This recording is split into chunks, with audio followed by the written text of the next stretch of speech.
everybody, final thoughts time for Delve, which really does what it sets out to do very, very nicely. This is really a game from designers Richard Lanius and first-time designer, I believe, Pete Sherry. They have achieved what they want to do, which is basically completely retheme Carcassonne and give it a radically different feel. The core is here. The turn-based tile laying of I'll put a tile down and put some meeples down, and you'll put a tile down and put some meeples down, and we'll try to score the landscape as best we can.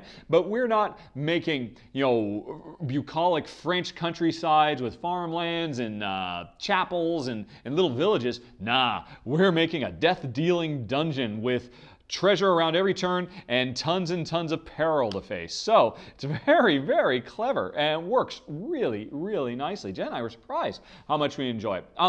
And I think in part because this game design very smartly borrows really kind of less from Carcassonne and more from my favorite variant of Carcassonne ever, Carcassonne the Castle.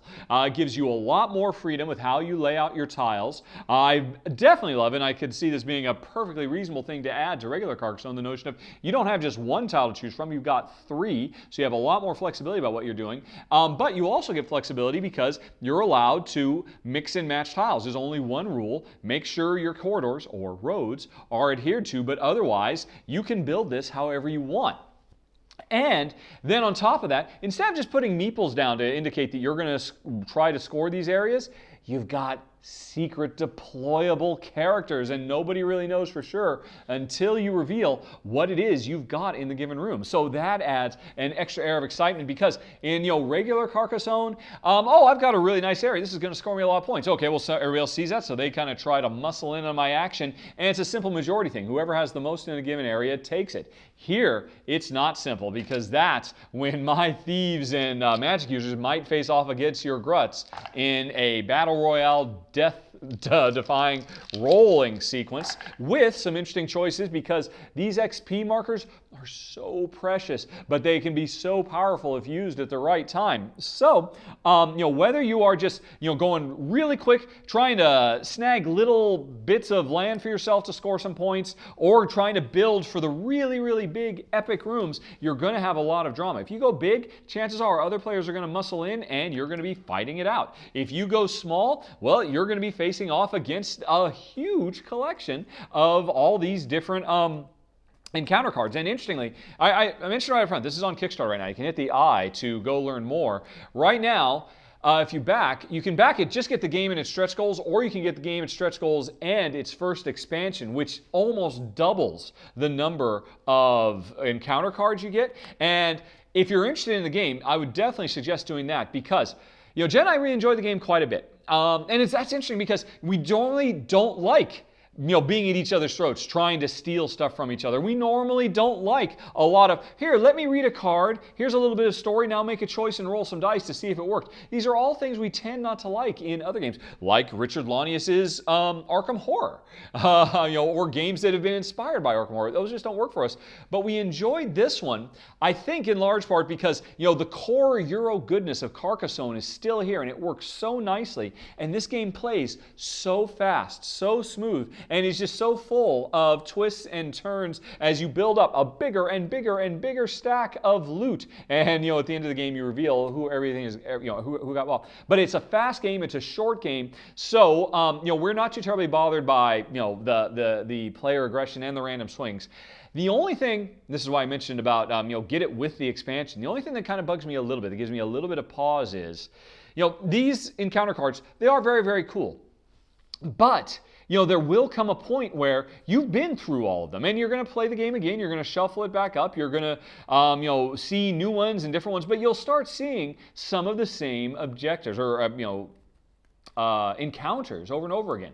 And while I think for the most part that's fine, because it's not like you're going to remember every little persnickety thing about each one, there are going to be some that really stand out, and you'll remember, oh, this is that one again. I remember how much that hurt you because you chose this. Right, I'm choosing the other thing.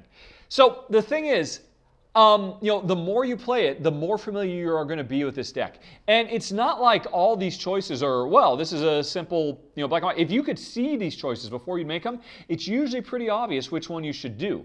It's only when you're first experiencing them, you're like, I don't know, should I open the door? Should I go through the window? I don't know, which one should I do? The excitement's really there. And that's why I think the expansion for this is so important because, again, you almost double the size of this. Plus, I hope the game succeeds because there's a lot of stretch goals to get more of them in there. And, I expect, this is from Indie Boards and Cards. And if this game is successful, they have proven in the past they are great at continuing to put out more and more expansion content. And really, this is about the only thing I would want to see more from Delve is just more of these cards. You're always going to want more. So, provided there are more and more blister packs with more and more coming out, you're never going to get tired of this game. Otherwise, I think you're getting to the point where if you play it enough, and to be fair, that means you'll have to play it a lot, so you'll probably get your money's worth out of it anyway. You're going to get to the point where you start recognizing a lot of these, and some of the zazz is going to be lost. So that's a little thing to bear in mind. This is an infinitely expandable game. Heck, I would hope someday that they actually decide to develop an app, and then they could just release new cards all the time, or heck, they could even make an encounter random generator. That'd be really awesome too. Like I said,